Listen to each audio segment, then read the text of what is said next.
Oke, baik, ini adalah VT lanjutan dari VT part 1 yang berjudul Apakah Keselamatan Orang Kristen Sejati Bisa Hilang? Apakah keselamatan orang Kristen sejati bisa hilang? Bisakah orang Kristen sejati kehilangan keselamatannya? Ajaran Reform atau Calvinisme mengatakan bahwa keselamatan yang dimiliki oleh orang Kristen sejati itu tidak bisa hilang. Apa dasar dari pandangan ini? Di dalam VT yang lalu atau part 1 kita sampai di dasar yang keempat. Sekarang kita akan melanjutkan ke dasar berikutnya, yaitu dasar yang kelima sampai dengan yang ke-8, yang terakhir ya. Dasar dari pandangan bahwa keselamatan orang Kristen sejati tidak bisa hilang yang kelima adalah bahwa Allah berkuasa menjaga anak-anaknya.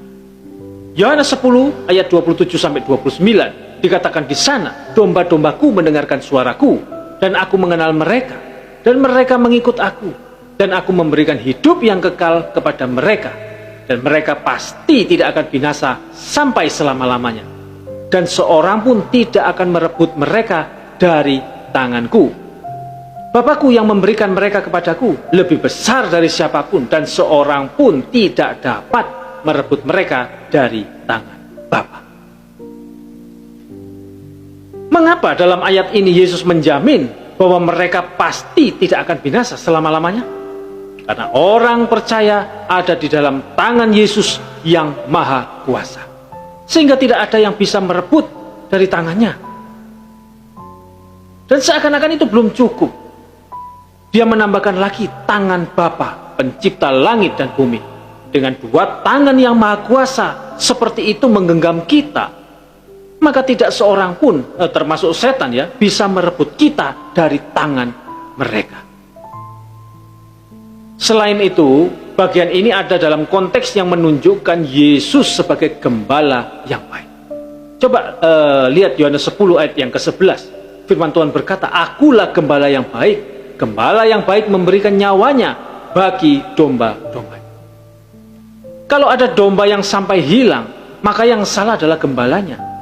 Sama seperti kalau seorang penjaga anak kecil kehilangan anak yang dijaganya, yang disalahkan tidak mungkin anak itu, yang disalahkan pasti penjaganya. Demikian juga dalam hal domba. Domba memang bodoh dan tidak mempunyai alat pembelaan diri, dan karena itu ia membutuhkan gembala yang menjaganya dengan gada dan tongkat, seperti apa yang dikatakan di dalam Mazmur 23 ayat yang keempat. Dan yang memimpinnya ke air yang tenang dan padang yang berumput hijau. Mazmur 23 ayat 2-nya ya. Kalau ada domba yang sangat nakal, kadang-kadang gembala mematahkan satu kakinya dan lalu membalutnya. Selama kaki itu belum sembuh, domba itu akan selalu dekat dengan si gembala dan diberi makan dari tangan gembala. Nanti kalau kakinya sudah sembuh, ia akan menjadi domba teladan. Karena itu kalau sampai seorang gembala kehilangan domba, bukan dombanya yang salah, tetapi gembala itu yang salah. Nah, kecuali saudara berani mengatakan bahwa Yesus adalah gembala yang bodoh atau ceroboh, sehingga bisa kehilangan dombanya. Janganlah percaya bahwa orang Kristen sejati itu bisa murtad dan kehilangan keselamatannya. Itu yang kelima. Kemudian yang keenam, dasar dari pandangan bahwa keselamatan orang Kristen sejati yang tidak bisa hilang, yang keenam adalah Kristus berdoa syafaat untuk umatnya. Lihat di dalam Yohanes 17 ayat yang ke-20 dan 24. Kemudian Ibrani 7 ayat 25. Lalu Lukas 22 ayat 31-32. Dan Bapa juga selalu mendengarkan doanya. Itu dikatakan di dalam Yohanes 11 ayat 42. Sekarang perhatikan ayat-ayat yang tadi saya sebutkan. Mulai dari Yohanes 17 ayat 20-24. Dikatakan, dan bukan untuk mereka ini saja aku berdoa, tapi juga untuk orang-orang yang percaya kepadaku oleh pemberitaan mereka. Ya Bapa, aku mau supaya dimanapun aku berada, mereka juga berada bersama-sama dengan aku. Mereka yang telah engkau berikan kepadaku, agar mereka memandang kemuliaanku yang telah engkau berikan kepadaku. Sebab engkau telah mengasihi aku sebelum dunia dijadikan. Kemudian Ibrani 7 ayat 25, firman Tuhan berkata, karena itu ia sanggup juga menyelamatkan dengan sempurna semua orang yang oleh dia datang kepada Allah. Sebab ia hidup senantiasa untuk menjadi pengantara. Lalu Lukas 22 ayat 31-32, dikatakan di sana, Simon, Simon, lihat iblis telah menuntut untuk menampik kamu seperti gandum. Tetapi aku, Yesus maksudnya ya, telah berdoa untuk engkau supaya imanmu jangan gugur. Dan engkau, jikalau engkau sudah insaf, kuatkanlah saudara-saudara. Lalu Yohanes 11 ayat yang ke-42, aku, Yesus maksudnya, tahu bahwa engkau, Bapa maksudnya, selalu mendengarkan aku. Tetapi oleh karena orang banyak yang berdiri di sini mengelilingi aku mengatakannya supaya mereka percaya bahwa engkaulah yang telah mengutus aku. Perhatikan, ada Yesus yang berdoa, ada Bapa yang mengabulkan. Masih bisakah orang Kristen sejati kehilangan keselamatan? Oke, baik. Dasar dari pandangan bahwa keselamatan orang Kristen sejati yang tidak bisa hilang, yang ketujuh adalah adanya Roh Kudus sebagai materai dan jaminan bagi kita. Lihat 2 Korintus 1 ayat 22, firman Tuhan berkata, memeteraikan tanda miliknya atas kita dan memberikan Roh Kudus di dalam hati kita sebagai apa? Jaminan dari semua yang telah disediakan untuk kita. Kemudian 2 Korintus 5 ayat yang kelima, tetapi Allah lah yang justru mempersiapkan kita untuk hal itu dan yang mengaruniakan Roh kepada kita sebagai jaminan segala sesuatu yang telah disediakan bagi kita. Kemudian Efesus 1 ayat 13-14 dikatakan di sana, di dalam Dia kamu juga, karena kamu telah mendengar firman kebenaran, yaitu Injil keselamatan, di dalam Dia kamu juga, ketika kamu percaya, dimateraikan dengan Roh Kudus yang dijanjikannya itu.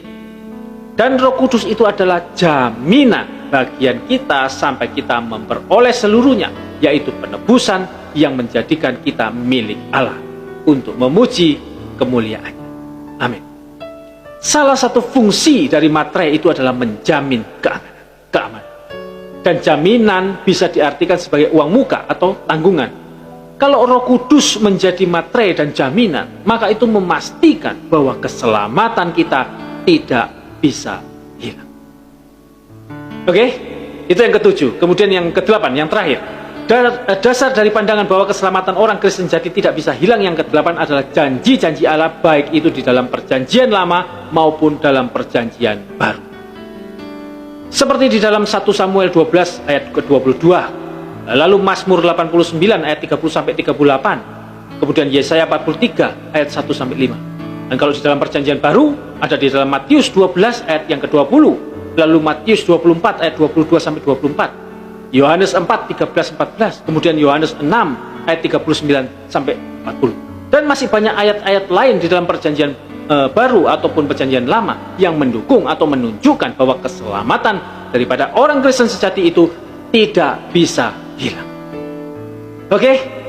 Oke, baik, itu tadi adalah dasar-dasar daripada pandangan orang Kristen Protestan, khususnya Reform atau Calvinisme, yang mengatakan bahwa keselamatan orang Kristen sejati itu tidak bisa hilang.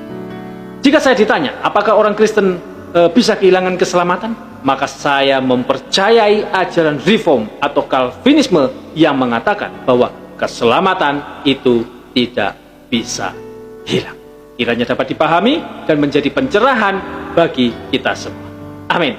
Tuhan Yesus memberkati. Shalom.